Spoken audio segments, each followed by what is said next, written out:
સુરતમાં રસ્તાઓની બેસમાર હાલતને લઈને મુખ્યમંત્રી ભૂપેન્દ્ર પટેલે તાજેતરમાં માત્ર સુરતના મુદ્દે અચાનક વિડીયો કોન્ફરન્સિંગ યોજીને ગંભીરતા દાખવવા સૂચના આપી હતી। આ ઉચ્ચ સ્તરીય આદેશ બાદ સુરત મહાનગરપાલિકાનું તંત્ર એલર્ટ મોડ પર આવી ગયું છે। સુરતમાં રસ્તાઓની બેસમાર હાલતને લઈને મુખ્યમંત્રી ભૂપેન્દ્ર પટેલે તાજેતરમાં માત્ર રસ્તાના મુદ્દે અચાનક વિડીયો કોન્ફરન્સ યોજીને ગંભીરતા દાખવવા સૂચના આપી હતી। આ ઉચ્ચ સ્તરીય આદેશ બાદ સુરત મહાનગરપાલિકાનું તંત્ર એલર્ટ મોડ પર આવી ગયું છે। કમિશનર શાલિની અગ્રવાલે માત્ર આદેશો જારી કરવાના બદલે પોતે જ ફિલ્ડમાં ઉતરીને ગુણવત્તા નિયંત્રણનું નિરીક્ષણ કર્યું હતું।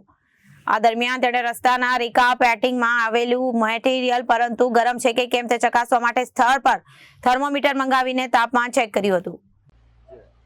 સમગ્ર સુરત શહેરમાં વિવિધ ઝોન્સમાં ઝુંબેશ સ્વરૂપમાં રોડ રિપેરની કામગીરી શરૂ કરવામાં આવી છે।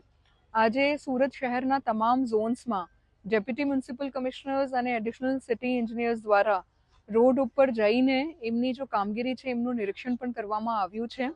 34 જેટલા રોડ્સ ઉપર ઝુંબેશ સ્વરૂપમાં પેચવર્કની કામગીરી શરૂ કરવામાં આવી છે અને 12 જેટલા રોડ્સ ઉપર રોડ રિસર્ફેસિંગની કામગીરી શરૂ કરવામાં આવી છે।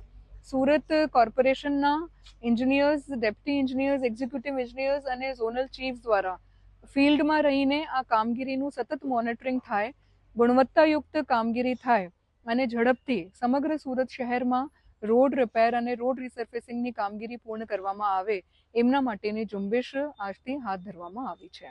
Bureau report, Janadesh news.